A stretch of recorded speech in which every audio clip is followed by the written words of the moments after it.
Hello, ladies and gentlemen. Yes, Eddie Marcus, and I'm back again. It seems as if I just can't stay away. Earlier today, I was listening to a broadcast by Dan Rather. The emphasis for that broadcast were the rule of law, equal justice under the law, and no one is above the law. The rule of law can be legitimate. It's not necessarily always legitimate, but it can be legitimate. And it is legitimate if it affects all the people, everybody that's under the rule of that law, the same way. And I guess this calls for equal protection under the law, which means it serves everybody equally under the law. And as we look back over our history, I'm sure that many of us can think of times when perhaps the law did not appear to be equal for everyone. We can look back just the other day when two men were arrested for being at a coffee shop. Two black men specifically, sitting around doing things that other people do all the time at this coffee shop, even black people. But for some strange reason, these two particular black gentlemen appear to have been doing something that the representatives of the coffee shop thought the law should be engaged in. Now, many times the police are called and they would come and ask what the situation is. And if the situation isn't in violation, even sometimes when you have domestic violence or domestic situations, the police will come in and ask them questions and see what the answers are, the responses are, and then they might say, oh, well, we really can't arrest them for this because this does not apply. This does not fall within the parameters thereof. And I'm sure if the police had asked the simple questions about why these two men were being called, why the police were called about these two men, and if they had considered equal protection under the law based upon what was happening and what other people do all the time, they could have made the decision, equal protection under the law, and said, oh, well, this is a matter that we don't even have to go write papers up on. We don't even have to consider going to court. This is nothing. But when you're not looking at the equal protection under the law, you find times that you can abuse the law, especially when it comes down to shooting black people, unarmed black people. Somebody say, well, we go to court and argue that, yeah, but the black people are dead. So what is the equal protection thereof? So sometimes when you talk about equal protection under the law, you can find a lot of situations where you might ask questions. And if you ask questions, you must keep in mind that something must be done about this. It's no good to ask a question to find something wrong and then don't come up with a solution. No man is above the law. That's another argument. No man is above the law. Most citizens within the United States of America have to show their taxes. The President of the United States is a representative of the people, stating before, just with his actions, that if the people have to show their taxes, I am a representative of what is required of the people that the people do. So I, number one, must make sure that I'm in line with what I'm calling them to do or what I'm representing them as doing. But then I don't show my taxes. I don't have to do what everybody else does. And so perhaps that puts them a little bit above the law. Well, I myself have violated the law. I've intentionally violated the laws of the state of Minnesota and did not expect to get away. I expected to go under the penalties of the law unless the people agreed with me to the extent that they would change the law. The people did not, and so I did my time. So I did my time, I guess each of you would expect others who are in violation to do their time. But then you sit around and watch the people who make the laws allow these situations to keep going, keep getting escapes. And then you wonder why people are the way they are, why they act the way they are, why they are so resentful sometimes of the law. When you think about a president who are coming into a system where we recognize that a norm of the system is to take some protection for those who are poor, the elderly, those who are homeless, those who don't have jobs, those who are without food. Some protection. I mean, they're not doing the right things, but they have decided to give up some measure of protection in their fallacy. And then you get a president that comes along and says, let's wipe all that out, everything we can do to hurt them, because it'll make them do something. They don't want the jobs that the Mexicans come over here and do for $2.50. They don't want them. So we keep the bill of wall to keep the Mexicans out. We don't give them any kind of help, and they will have to take these $2.50 an hour jobs. And the legislators sit back and say, well, let's see what's going to happen. If the public doesn't rise to the occasion, then we'll go along with it. Don't you see what's happening? Well, I take this moment, ladies and gentlemen, not to just complain about the situation, because I'm quite sure that you are well aware of what's truly going on. But like I said a moment ago, to identify these problems without a solution just doesn't make any sense.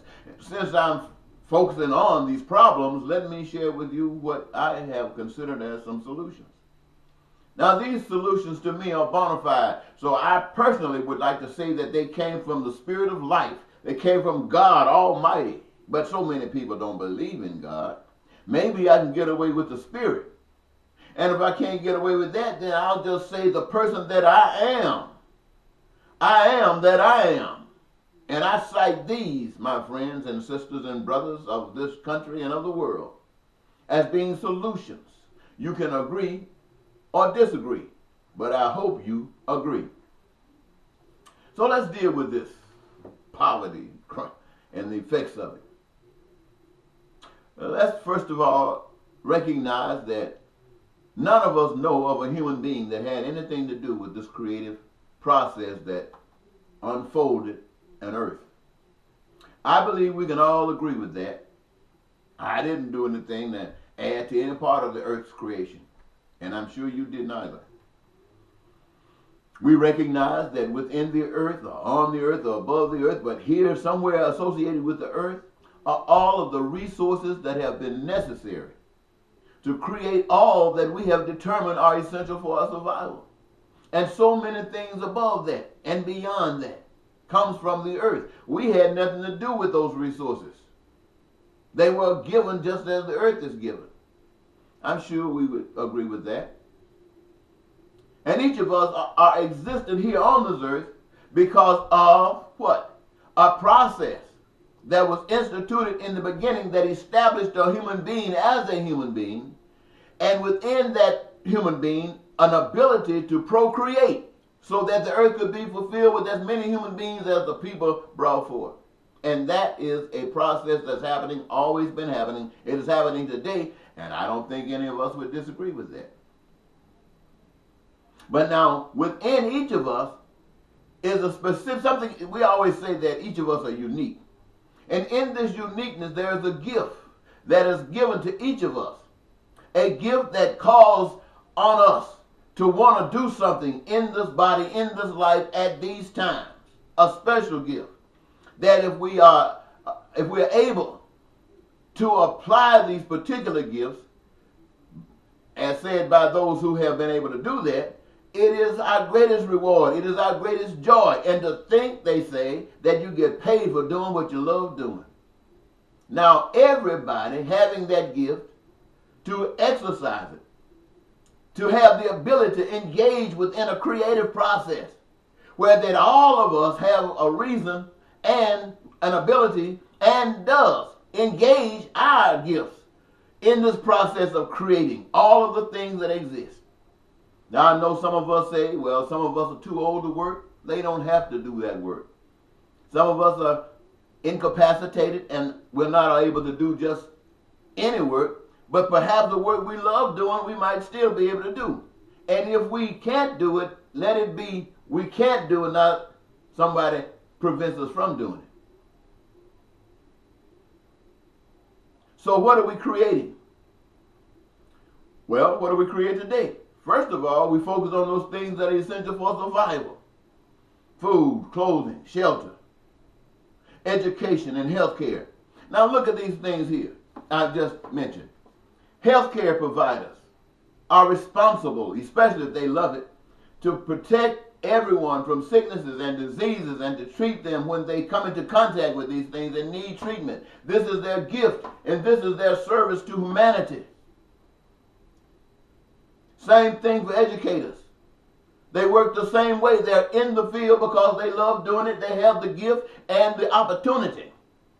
So they do it, and all of humanity is blessed by being able to be brought into a situation where we're better at whatever it is that we do than we would be absent education.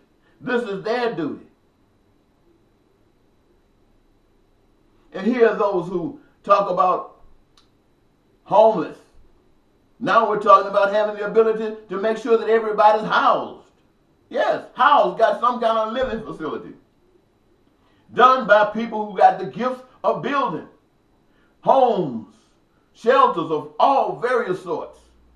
These people, greatest gift that they can do, and they are doing it for humanity, a service to humanity.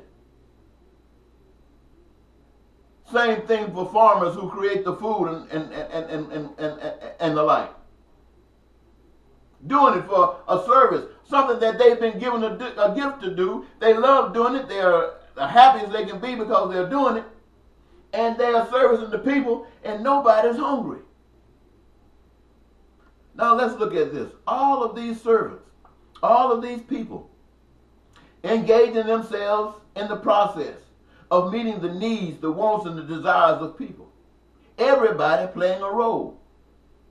And so what does that do? Everybody playing a role. It makes them owners of this wonderful completed life. They are the owners of this wonderful completed life by what they engage themselves in and who and how it benefits. Now all of us, even though you're a doctor, you need education. Even though you're a builder, you need food, you need clothing, you need health care. And so by you giving your gift, it makes you eligible for all of the other gifts. So what is the need of money? Is money needed for you to get what is already yours? I think not. I think a deception has been put in there that allows people to think that after they've done all of this, now they got to buy what they have created. They got to buy what is the gift, the blessing of life, the blessings of waking up. I'm talking to all of you people out here in America, all of you people out here in the world, especially those of you who are not riding high on Peel Hill. But no, this is not what happens. We live in a system all over the world that rewards some above others for servicing a cause that would keep and deny the process that I have just described to you, that I say come from God, and for those of you who couldn't accept it, I say come from the great I am. That would create this blessing, eliminates terrorism and war and crime and violence and poverty. It builds up peace and prosperity and happiness in life. In fact, it creates a situation for each and every last one of your dreams to come true. Now, my God, my brothers and sisters, how can you top that? How can you top it? You can't top it. And yet, you've been given a choice. You can live this kind of way, or you can live the other kind of way, or any other kind of way you've chosen. Now, someone has said that if people are accustomed to living a kind of way that might even be evil, but yet sufferable, and they are accustomed to it, they are willing to accept that, as opposed to taking the necessary action to bring about change that would create exactly what I have shared with you today. Now, think about that, ladies and gentlemen. Somebody has said that it is necessary, or it is possible that the human beings can be so lackadaisical that they can allow themselves to suffer when just a flip of the script, they can live as in heaven. This is what has been said about you, not just Americans, not just people here, but people everywhere on the face of the earth. Look like that alone would make you, slap you in the face and make you want to wake up. Got a people out here making money out of nothing. Saying you can't do anything. You can't get any food, you can't get any clothing, can't get any shelter, can't get any education, can't get any health care, unless you got this money.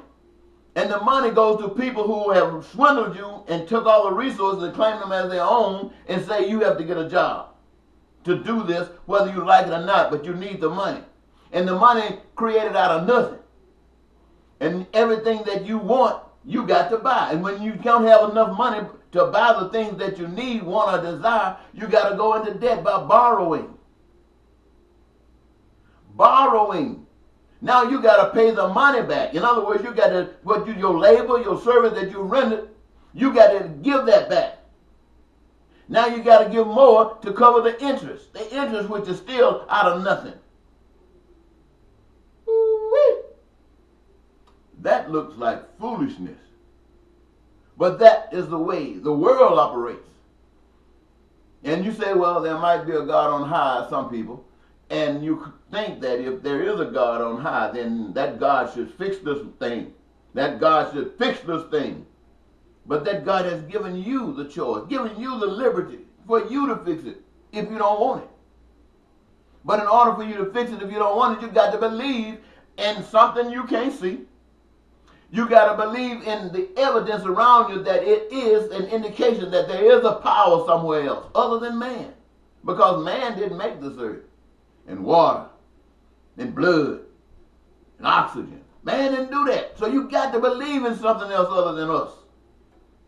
And yet, because of your belief in that other, you got to believe in us. We the people who require the same kinds of things for survival. Must be made that way. Being made that way, it must have purpose.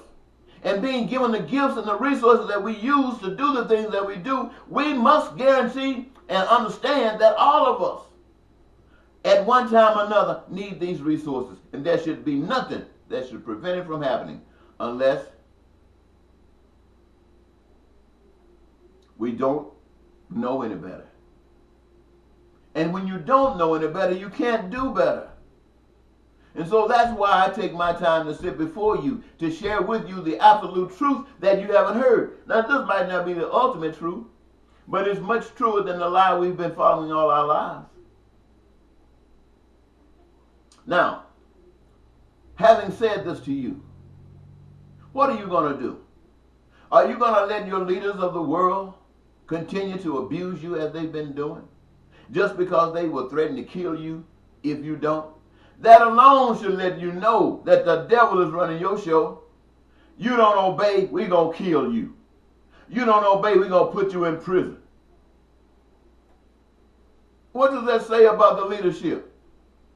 And since there are so many individuals out here, so many of you above the number of those who are in leadership, and you got the power as an individual, a collective, you should overrule them. But you say they got the police. They got the army. They got the military. And those guys will kill us. Is that enough for you to sell your own soul out? For you to sell your children, your grandchildren, and great-grandchildren out? I mean, wake up. Wake up. I heard somebody say if a person hasn't found something that they are willing to die for, they're not fit to live. Because what you won't die for, I guarantee you somebody willing to kill you for it. I guess that came out right. You know what I meant if it didn't. So ladies and gentlemen, I think I'm going to leave it there.